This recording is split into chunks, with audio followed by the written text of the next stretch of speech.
हर हर महादेव, जय माता दी। दोस्तों, कैसे हैं आप सभी। अभी आप सभी को पता है कि पितृपक्ष चल रहे हैं और पितृपक्ष में बहुत ही प्यारे से 2 उपाय गुरुजी ने कथा के दौरान बताए हैं। जैसा कि आप सभी को पता है कि इस समय गुरुजी की देव पितरस्य महापुराण कथा चल रही है और कथा के दूसरे दिन गुरुजी ने बहुत ही सुंदर से 2 उपाय बताए हैं। तो उन्हीं उपायों को आज इस वीडियो में बताने वाली हूँ। अगर आपने पितृपक्ष में अभी तक इन उपायों को नहीं किया है तो अभी भी आपके पास में समय है। गुरुजी ने ये उपाय बताए हैं धन की कमी को दूर करने के लिए। अगर आपके घर में गरीबी आ गई है, गरीबी का नाश नहीं हो रहा है, तो आप अपनी गरीबी को बहुत ही आसान तरीके से इन उपायों के माध्यम से दूर कर सकती हैं। बस आपको पितृपक्ष में गाय को यह एक चीज खिला देनी है और आपकी गरीबी दूर हो जाएगी। देखिए, मैं पहले तो आपको पितृपक्ष के दौरान गुरुजी के द्वारा बताया गया पहला उपाय बता देती हूँ। पहला जो उपाय है वो आपको करना है विषकपी भगवान के नाम से, जिसे गुरुजी ने 2 नाम बताए हैं, जिसे हम विषकपी भी कह सकती हैं और वृषकपी भी कह सकती हैं। तो अभी आप सभी को पता है कि गुरुजी की देव पितरस्य महापुराण कथा चल रही है और कथा के दूसरे दिन ही गुरुजी ने यह विशेष उपाय बताया है।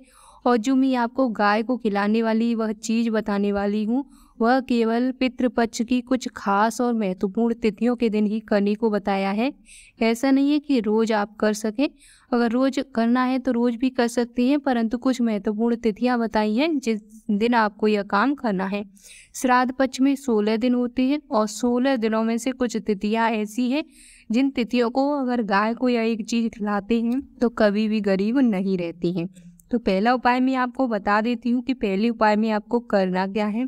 पहले उपाय में आपको एक रोटी लेनी है और रोटी लेने के बाद उसमें गुड़ या फिर शक्कर रखनी है। गुड़ ना मिले तो शक्कर रखें और फिर आपको घर में खीर बना लेनी है। खीर बनाने के बाद उसमें से खीर का थोड़ा सा भाग रोटी पर आपको रख लेना है। खीर ना बन सके तो चावल भी रख सकती हैं। और आपको विषकपी या वृषकपी, इन दोनों नामों को अच्छे से नोट कर लें। विषकपी या वृषकपी जो कि भगवान शंकर और नारायण के अवतार हैं, यानी कि भगवान शिव और नारायण से मिलकर के एक अवतार हुआ है जिसका नाम वृषकपी रखा गया है, जिसे हम विषकपी नाम से भी जानते हैं। दोनों नाम अलग अलग हैं परंतु बात एक ही है। तो आपको बता दें कि गुरुजी ने बताया क्या उपाय मैं आपको बताने वाली हूँ। ध्यान से पहले इसके बारे में थोड़ी सी जानकारी जान लें कि जो गुरुजी ने बताया है कि विषकपी ये भगवान शिव और नारायण के मिलन से 3 अवतार हुए हैं। उन्हीं 3 अवतारों में से एक नाम है भगवान शिव और नारायण के मिलन से एक अवतार हुआ है हरिहर और दूसरा विषकपी और तीसरा हुआ है श्रमेश्वर अवतार। तो ये विषकपी भगवान के नाम से उपाय करना है। जैसा मैंने आपको बताया कि अगर आपके घर के दरवाजे के बाहर गाय माता आ जाती है तब आपको ऐसे में क्या करना है। अगर आपको ऐसा लग रहा है कि आपके घर के सामने रोज रोज गाय माता आती हैं तो आपको एक रोटी लेनी है। रोटी पर गुड़ या फिर शक्कर रखना है। खीर बन सके तो खीर बना लें, खीर ना बना पाए तो चावल रख करके आपको बोलना है विषकपी महाराज हमारे घर की गरीबी को दूर करें और गाय को खिला देनी है। फिर ऐसा करने से क्या होगा दोस्तों, घर की जो धन संपदा में कमी चल रही है वो दूर हो जाएगी और मां लक्ष्मी का वास होगा और घर में कभी धन की कमी नहीं आएगी। श्राद्ध पक्ष का स्वरूप ही ये है कि विषकपी अवतार, यानी कि श्राद्ध पक्ष का स्वरूप है विषकपी अवतार। जो व्यक्ति श्राद्ध पक्ष की कुछ तिथियों में यह उपाय करते हैं तो उनके घर में धन संपदा हमेशा आती है। वैसे तो गुरुजी ने ये उपाय किसी भी दिन करने को बताया है, परंतु आपको ये उपाय कुछ खास तिथियां गुरुजी ने बताई हैं जिन तिथियों में भी आप कर सकते हैं। ये तो था पहला उपाय। और दूसरा उपाय मैं आपको बताने वाली हूँ जो कुछ खास तिथियां हैं जिनमें आपको यह एक विशेष काम और करना है। ये तो था रोटी वाला उपाय जो आपको किसी भी दिन श्राद्ध पक्ष में खिला देनी है। वैसे जो मैं अभी खास तिथियां बताने वाली हूँ उन तिथियों में भी आप ये रोटी खिला सकते हैं। अब देखिए, जो खास तिथियां हैं उन तिथियों में जल से उपाय करना है, यानी कि पहला उपाय रोटी से और दूसरा जल से उपाय करना है।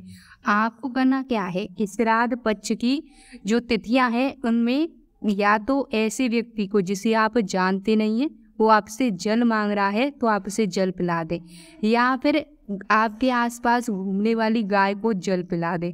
तो ये आपको सिर्फ और सिर्फ कब करना है, देखिए ध्यान से तिथियों को नोट कर लें। दूज चतुर्थी, जैसा कि दूज और चतुर्थी तो अभी इस समय निकल चुकी है, तो ये उपाय अष्टमी के दिन करें, दशमी के दिन करें, एकादशी, प्रदोष और शिवरात्रि। इन तिथियों के दिन आप या तो किसी प्यासे हुए व्यक्ति जो कि आपसे जल मांगे उसे तुरंत जल पिलाएं, या फिर अपने हाथों से इन तिथियों के दिन गाय को जल पिला करके आएं। और जो रोटी वाला उपाय पहला मैंने आपको बताया वो आपको कभी भी किसी भी दिन कर लेना है। और ये जो उपाय है ये इन्हीं तिथियों में करना है, यानी अष्टमी, दशमी, एकादशी, प्रदोष और शिवरात्रि। और जैसा कि दूज और चतुर्थी तो निकल चुकी है, तो आपको इन तिथियों में गाय को जल पिलाना है। देखिए होता क्या है, गुरुजी ने बताया कि अगर आप ऐसा करते तो घर से महाशनि दोष खत्म हो जाता है, और जिसके घर से महाशनि दोष खत्म होता है उसके घर में धन संपदा रुकना प्रारंभ होती है। तो इसलिए घर के महाशनि दोष को खत्म करने के लिए ये काम करना बहुत ही जरूरी है। देखिए जिन घरों में पहले अगर आप श्राद्ध पक्ष करते आ रहे हैं, किसी कारण से आपने धरती में जल नहीं छोड़ा, जल समर्पित नहीं किया, तो आपको करना क्या है कि आपके घर में होता क्या है कि इस वजह से, जैसा कि आपने श्राद्ध तो कर दिया, जल नहीं छोड़ा, तो आपके घर में महाशनि दोष लग जाता है, जिसके चलते घर में रोग बीमारी बढ़ते जाते हैं, परेशानियां आती जाती हैं। तो बस यह उसी का निवारण है, उसी के लिए यह उपाय किया जाएगा।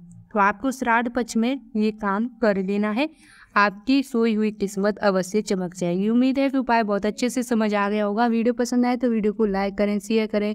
चैनल पर नए हैं तो चैनल को सब्सक्राइब जरूर कर लेना और बेल आइकन जरूर प्रेस करना। मिलते हो आपसे नेक्स्ट वीडियो में, तब तक के लिए श्री शिवाय नमस्तुभ्यम। हर हर महादेव।